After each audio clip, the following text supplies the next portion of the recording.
Hello दोस्तों, बहुत बहुत स्वागत करता हूं आप सभी का। सुप्रीम कोर्ट के नए सीजेआई बी.आर. गवई ने एक ऐतिहासिक कदम उठा लिया है। ऐसा फैसला सुनाया है जो पिछले 70 सालों के इतिहास में किसी ने हिम्मत नहीं की थी और इसीलिए सीजेआई बी.आर. गवई एक बार फिर से चर्चा में आ गए हैं।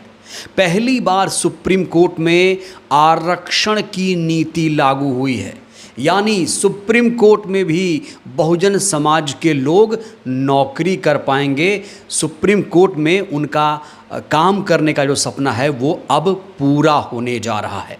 दोस्तों, देश के तमाम सरकारी संस्थानों में पहले से ही आरक्षण की नीति लागू थी, तो सीजेआई बी.आर. गवई साहब ने कहा कि सुप्रीम कोर्ट को ही अपवाद क्यों रखा जाए।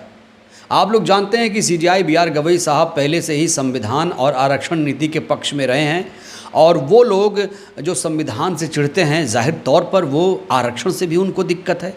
तो 75 साल के इतिहास में स्टाफ के लिए, सुप्रीम कोर्ट के स्टाफ के लिए आरक्षण की नीति लागू हो गई है और इसे एक ऐतिहासिक फैसला माना जाता है। तो सुप्रीम कोर्ट में अभी तक सीधी भर्ती में आरक्षण नहीं था और ये ऐसा पहली बार हो रहा है।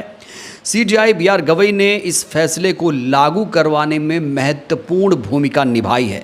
सुप्रीम कोर्ट के इस फैसले से SC/ST समुदाय के लोगों को फ़ायदा मिलेगा और उन्हें भी सुप्रीम कोर्ट में नौकरी पाने का मौका मिलेगा। इससे सुप्रीम कोर्ट में काम करने वाले लोगों में विविधता भी आएगी, वैरायटी भी आएगी। ये फैसला सामाजिक न्याय की दिशा में एक महत्वपूर्ण कदम माना जा रहा है। सबसे पहले दोस्तों इस हेडलाइन को देखिए, यहाँ लिखा है सुप्रीम कोर्ट में पहली बार लागू हुआ SC/ST आरक्षण नीति, कर्मचारियों को प्रमोशन और सीधी भर्ती में मिलेगा फायदा। तो ये एक क्रांतिकारी कदम माना जा रहा है और इसका क्रेडिट भी सीजेआई बी.आर. गवई साहब को जाता है। इस फैसले को लेने के बाद सीजेआई बी.आर. गवई ने क्या कहा है वो भी आपको बताएंगे, लेकिन ये जो निर्णय लिया गया है इसके क्या फ़ायदे हैं और इसका क्या असर होने वाला है, इस पर चर्चा करनी बहुत ज़्यादा ज़रूरी है। तो देखिए, इसको लेकर एक नोटिस जारी किया गया है। सुप्रीम कोर्ट के रजिस्ट्रार ने 24 जून को एक आधिकारिक नोटिस जारी किया है। नोटिस में लिखा था, सक्षम प्राधिकारी के निर्देशों के अनुसार सभी को सूचित किया जाता है कि मॉडल रिजर्वेशन रोस्टर और रजिस्टर को अपलोड कर दिया गया है। ये 23 जून से प्रभावी है।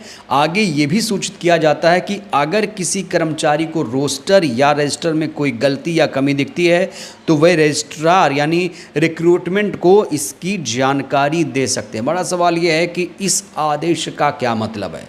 इस आदेश का मतलब दोस्तों आप लोग समझिए, इस आदेश का मतलब ये है कि अगर किसी कर्मचारी को आरक्षण लिस्ट में कोई गलती दिखती है तो वह भर्ती विभाग के रजिस्ट्रार को बता सकते हैं। ये आरक्षण अलग अलग पदों के लिए है, जैसे कि senior personal assistant, assistant librarian, junior court assistant कम junior programmer, junior court attendant और मेंबर अटेंडेंट। इस नीति के अनुसार, इस आरक्षण नीति के अनुसार अनुसूचित जाति यानी SC कैटेगरी के लिए 15% और अनुसूचित जनजाति यानी ST कैटेगरी के लिए 7.5% पद आरक्षित कर दिए गए हैं। सोचिए दोस्तों, जो SC/ST समाज के लोग सुप्रीम कोर्ट में नौकरी करना चाह रहे थे, जो कोशिश तो कर रहे थे लेकिन उन्हें वहां तक जाने का मौका नहीं मिल पा रहा था, अब उनके सुप्रीम कोर्ट में नौकरी करने का सपना पूरा होने जा रहा है। तो ये खबर आप लोगों के लिए बहुत ज़्यादा महत्वपूर्ण है। और देखिए, ये जो आरक्षण नीति लागू हुई है ये गैर न्यायिक पदों पर लागू है। याद रखिएगा, जजों पर आरक्षण नीति लागू नहीं है। जो सुप्रीम कोर्ट के स्टाफ हैं, जो सुप्रीम कोर्ट में काम करते हैं, जज और सीजेआई के अलावा और भी तो लोग सुप्रीम कोर्ट में हैं, तो उनके लिए ये आरक्षण नीति लागू है। गैर न्यायिक पदों पर आरक्षण नीति लागू है। तो सुप्रीम कोर्ट में आरक्षण नीति 23 जून 2025 से लागू हो चुकी है। ये भारत के सर्वोच्च न्यायालय में प्रशासनिक कामकाज में बड़े बदलाव का संकेत है। हालांकि जजों पर आरक्षण लागू नहीं होगा और सिर्फ रजिस्ट्रार, वरिष्ठ निजी सहायक, सहायक लाइब्रेरियन, जूनियर कोर्ट सहायक, चैम्बर अटेंडेंट आदि पदों पर आरक्षण लागू होगा। सुप्रीम कोर्ट में आरक्षण के तहत 3 कैटेगरी होगी, जिसमें SC/ST और गैर आरक्षित शामिल हैं। दोस्तों, जैसा कि हमने आपको बताया कि इस पूरे फैसले में सबसे महत्वपूर्ण भूमिका अगर किसी ने निभाई है तो वो B.R. गवई साहब हैं। और B.R. गवई साहब का नेचर आप लोग जानते हैं, वो अम्बेडकरवादी हैं। पहले बौद्ध CGI हैं, दूसरे दलित CGI हैं और अम्बेडकर जी को अपना वो आदर्श मानते हैं। और वो ये भी कहते हैं कि हमें अपने फैसलों को संविधान के तहत ही देना चाहिए, बाबा साहेब का जो संविधान है उसी के रास्ते पर ही चलना चाहिए। तो इस आरक्षण लागू करने को लेकर मुख्य न्यायाधीश CGI B.R. गवई ने कहा कि अगर सभी सरकारी संस्थानों और विभिन्न उच्च न्यायालयों में आरक्षण नीति लागू है तो फिर सुप्रीम कोर्ट को ही क्यों अपवाद रखा जाए। इन्होंने कहा कि हमारे मूल्य हमारे एक्शन का आईना होना चाहिए। 24 जून को जारी सर्कुलर के अनुसार सुप्रीम कोर्ट में अनुसूचित जाति यानी ST के कर्मचारियों को 15% आरक्षण मिलेगा, वहीं ST यानी अनुसूचित जनजाति वर्ग को 7.5% आरक्षण दिया जाएगा। तो जो काम बहुत पहले हो जाना चाहिए था वो अब जाकर 2025 में पूरा हुआ है। तो 23 जून 2025 को सुप्रीम कोर्ट में भी आरक्षण नीति लागू हो गई है। दोस्तों यहाँ पर याद रखिए, ये जो आरक्षण है हमें संविधान से मिलता है। अगर संविधान नहीं रहेगा तो फिर आरक्षण भी नहीं रहेगा। इसीलिए संविधान को संरक्षित सुरक्षित करने की ज़रूरत है। और जो लोग ये कह रहे हैं कि हम इस देश को मनुस्मृति से चलाएंगे, हिंदू राष्ट्र बनाएंगे, उन नेताओं से, उन दलों से आप लोग सावधान रहिएगा, क्योंकि वो नहीं चाहते कि आपके बच्चे आगे बढ़ें। तो जब बाबा साहेब ने संविधान में ही आरक्षण का सुनहरा मौका दिया है तो फिर बहुजनों को इसका हक क्यों ना मिले। सोचिए दोस्तों, कई सालों से जो बहुजन समाज के लोग थे उनका सपना था कि वो सुप्रीम कोर्ट में स्टाफ बने, नौकरी करें, लेकिन नहीं कर पाते थे।